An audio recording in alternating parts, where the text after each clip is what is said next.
ole masain thlir tu te kalolom levek chewa tun roma chuan ka de chin mai khan top 3 result kan hria ani aram eng moi mai dum kan thlangai tlat mai ri kan ui vong vong ani ai poni se justin uluk taka anan te ko nuwa khan result ron siamani ti khan lungoi kan zirta pohi poimo viwa rabek moya a o asiala kalzel tura du sana sang ber kan hlan bokani chuan ram eng moya top 4 top 4 contest anaron sakle just a comment kan thlir zui nga lang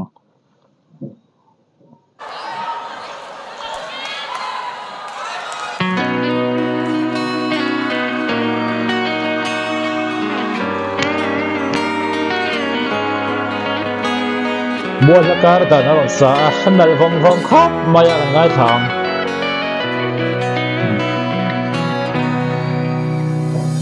buat lakar dan na iliam ta o ka fan kai treat nal leto kan nal leto nang ne na kan le lai ni ka tin lai na lo thar le tri ma te ni ong ko har chang ni ya ni don ve yen ka ring tri ne vui kan chuan sai ren di ka o ka tin lai van sing e om dan po ka thiam do ne mo len rose len song sing a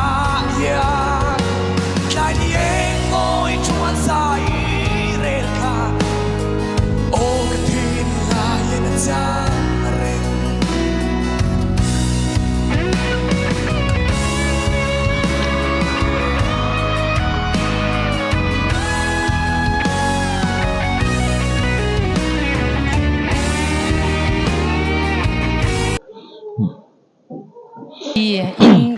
ram eng moi bi ga he top 4 contest zara hian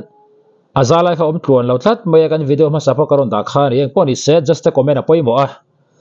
kan thlir zui dorai he lahi iwahanin me take mo kate yonen hian chuan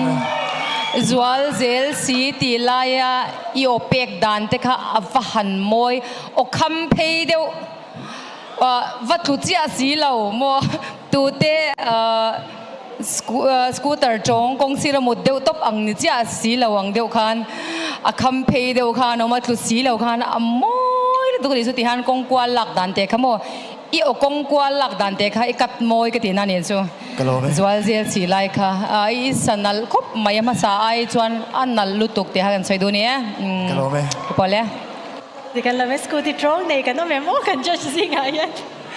Sang malen chuan kamu sit me lo ne scooty trong nei kho tum namun min ken chuan a hulutuk vek engkim hi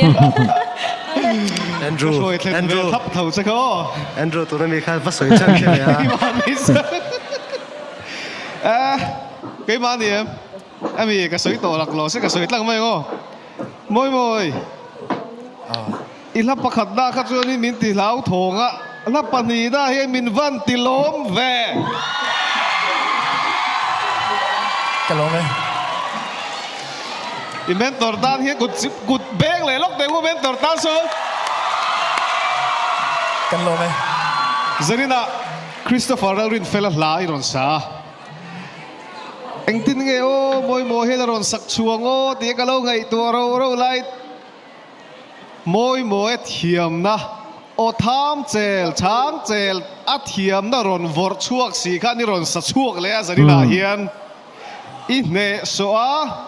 á là khá ít thiềm chiang bốc cá chuan đi rồi sờ môi bốc alo mồm mẹ ô chú Kalome khá bôi mô tô á chân chú soi tuang in hay sar Victor ta parang soyang khan I compete pui ta hi an thiềm lúc tục to nè I thiềm đàn hi azai san lampang zong so I phak her to lo mai thei I compete pui ta hi an it nang chuan in big na inai ta ni kha I big na kha I man thiam phot chuan in I ai kon thei ni o Kalome hei hi mangang cha thuak mangang cha o I zai tha e kalome comment tra khop maya kha po kha pani comment tra backstage akaron mo zoi cha moi hi eng tinge backstage akaron mo le nu cha khan ti em mai hian min han ne le thei thut le tro moi ba zai thave Kalau ve. in zawai mai in zai zo te mo in nang mo hi kran mu zau cheu ka du thi na kran chi bai mo ron ti phur cheu mo hi ka du thi na kran kal ve le zau thi na ma son na in ron nei khanin anuam em maya ron lut tan khan mo not a chorus to pa iron hit thlen lo shet engmo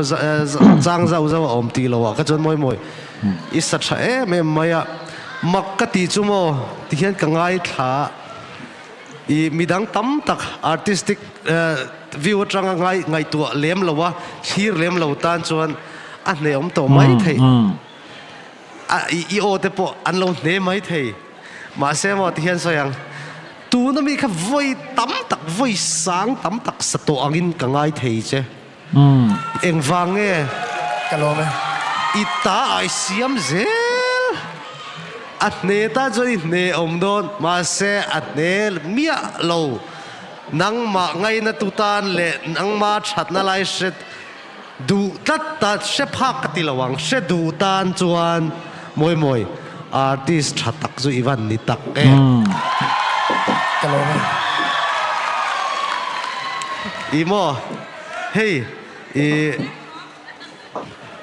jing chang per tu po an soi thin mi zo zinga hianin hei milar tak puming puya abatro string chang per tu pa mo ani te pumai to ka tele mi sang tun lai anga pon omang chewanga chuta chona senior an soi tai la puming puya te pon an nianga I an ku thak kha eng po mang se asiat big zel an ti ang khan positive pi te pon nianga kan chet pa te po an ku thak kha asiat big zel an eng po mang se Ibanez po mang se Fender po mang se eng effect po mang se chu tiang che chon hei kan musician te uthang boya I mentor te pu tluang te pu kim chang te pu it is pek te tlangwal imo khata angkhanin an mani originality a chhuwa zel theina chan chu artist ro puyan artist thinlung nget deuh khan pu to ni chu famta pumai to ka tengat phei ke chu a per kha sia thei te mai nia moi voi tam sato a ihla sak apia ka ngai thei chuanin artist kan ti zinga mi special tuk artist satli alo ini oh Kalau ve. midangin an le pelle theina tur chekha dal char tong je oh kha ni ya be sayom view na ma ro chu ani heting a hianin enge tling lo te omanga ya chu tuna po khan tam tak chon an social mai theyama se enge tuna result ron siama khanin I mu dan kha a digiti em I ti tok lavem ti lai te po khailo soi vele don ne